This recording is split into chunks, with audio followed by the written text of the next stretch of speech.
Good morning. Welcome to Saturday.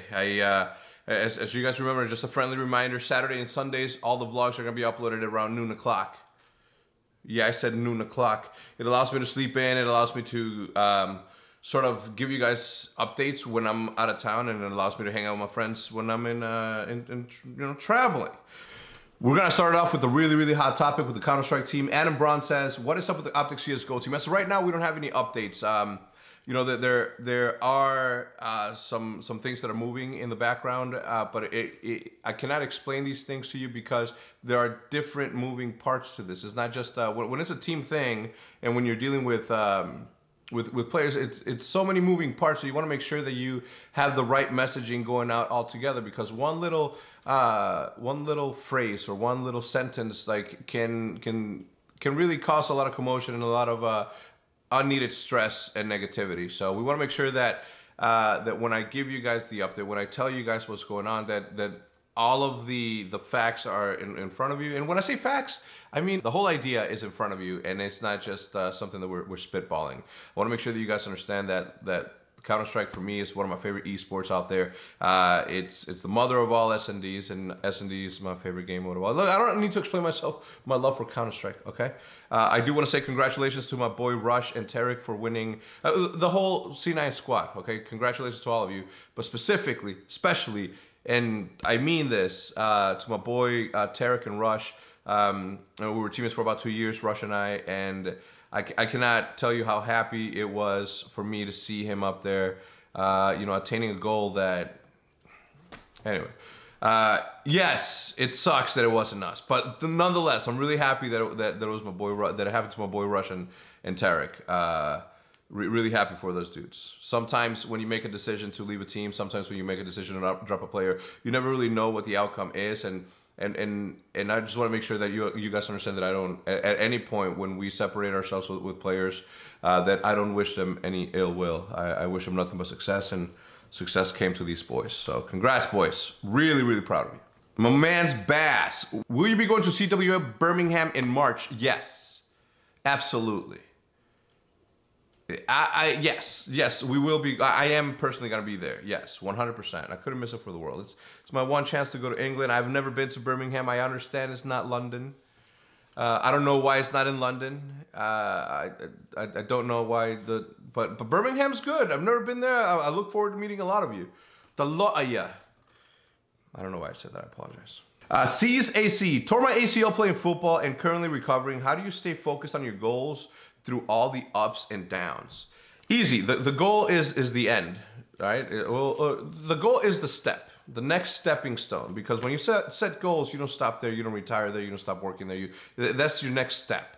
So we'll call it the next step. How do I keep my eyes on the next step throughout the ups and downs? Because I know that no matter what happens, I need to get to that step. No matter how bad or how shitty everything is, I need to get to that step, and there's nothing that's gonna stop me from getting there. Tore your ACL, right? You have one of those big casts on your leg right now. A friend of mine, Carlos, his name, one of my best friends, tore his ACL, let's say June 15th of 2006, and recovered, and then in June 16, 2008, he tore his ACL again. So on the same day, separate years, he tore his ACL. I hung out with this dude like while he was incapacitated. I hung out with him while he couldn't go places. You having the ability to recover from that, you having the ability to move on from this injury, it's almost a duty for you to not make a big deal out of it. Take them how they give them to you, and keep on pushing through, man. How do you do it? Just by focusing on that goal. This is just a stepping stone. This is what's making it fun, right? Nothing worth having is easy to attain. Never is. It never is. Especially when it's something that you want to hear. Bottom line is, you can either sit there and focus on your leg, or you can sit there and focus on how you're gonna be better once you're out of this cast or the big air thing that they give you. My suggestion is distract yourself as much as you can. Go out, do as much as you can while you can, and enjoy some ice cream. Jake Shermont goalie asks, how did it feel to see C9 winning Boston CSGO with former Optic players? As I just said in the beginning part of this this Q&A, I couldn't be more proud of Rush and Tarek and their accomplishment. I literally could not be more proud of them. You know, when it's not your team winning, you definitely want your friends winning, and you know, For what it's worth, I consider them that, and I'm very, very happy for them. Austin McCord, have you ever thought about branching out of just video games? For example, owning a paintball team? Yes, I have. I always think about these things, right? Like, I don't limit myself to, like, yes, I am Optic HECZ. I'm the owner, CEO of Optic. Yes, I get, like, all these things are what made me to you guys. But in my head, these are just, this is just like part of my whole. This is just a single part. It's not my everything. Although I act as if it is because I have tattoos and I'm so passionate about Optic because it changed my life, and I have this love for it that it'll never go away. But at the same time, that's just like part of what HECZ is, right? I'm a fisherman. I'm an artist. So as far as me branching out into like maybe not paintball necessarily, but you know, something more traditional. Yes, I do think about these things constantly, daily, all the time. Dino, knowing you're a huge fan of rap and hip hop, what album artist drove you through your years of hard work, not just as a musician or group you like, but one that really spoke to you? This is kind of a good question for me because it really meant something. It really did something for me, and this like literally did help me through this. Right now, this song I didn't listen through. I mean, I still listen to it, but I didn't listen to it while I was building Optin, or I was doing YouTube, or while I was building all this thing that you see right now. I listened to this on my old job. You know, months before I even thought that this was a possibility. Months before I realized that this was no longer going to be my job, my corporate job. And I was listening to a song by A$AP Rocky, and I was confused with A$AP Rocky, and I got to make that differentiation again, okay? There's A$AP Rocky, and there's A$AP Rocky. A$AP Rocky is the real good one, okay? And he has this song called 9 to 5ers Anthem in an album called Labor Days. And towards the end of the song, he goes on to do this like twisting song of Dolly Parton's 9 to 5. Fumble out of bed, stumble to my kitchen, I pour myself a cup of ambition. And I remember listening to that song as I was pouring myself a cup of coffee so I can stay awake. And then that's when I realized, right? That's when I'm like, I'm not ambitious. I don't know what I want. This is definitely, I know what I don't want. And this is the situation that I'm in right now. But as I was pouring my coffee, or that pouring myself a cup of ambition, that's when I realized that I had to be more ambitious with my life. And ever since then, I said, no more. And you know, the rest is sort of history. And I say sort of history because I'm not done. And this isn't where the merry-go-round stops for me. You know, I'm still gonna get dizzy, goddammit, going around this merry-go-round because I'm not done.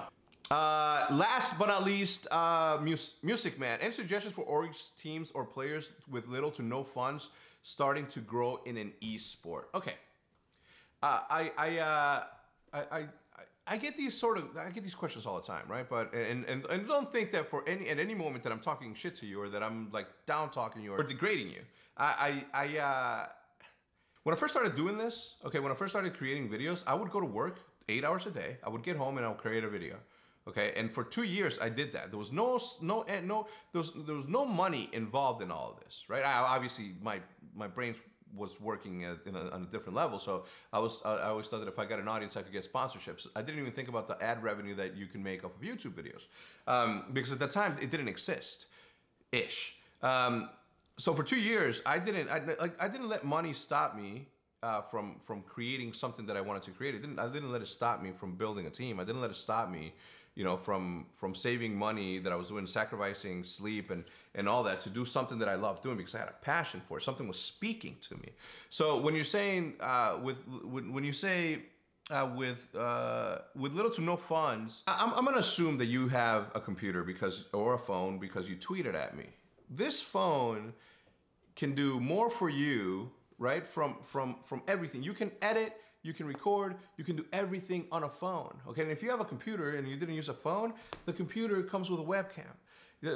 What I'm trying to say is that you can sit there and keep thinking about why it is that you're not going somewhere, or you can start creating stuff and start working towards it. Because I'm telling you right now, it is super easy to find a million excuses to not do something. And there's also a million excuses for you to be okay with not doing something because you don't have enough money to do it.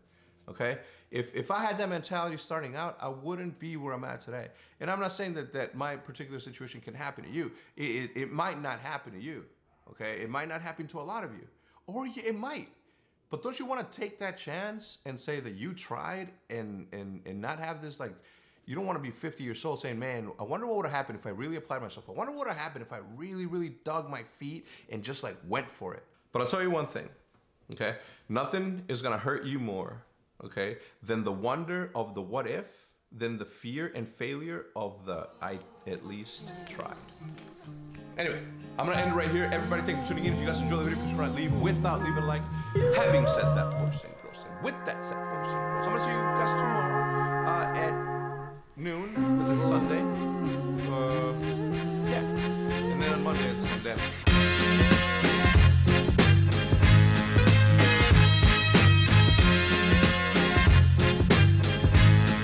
Leave a like on the video.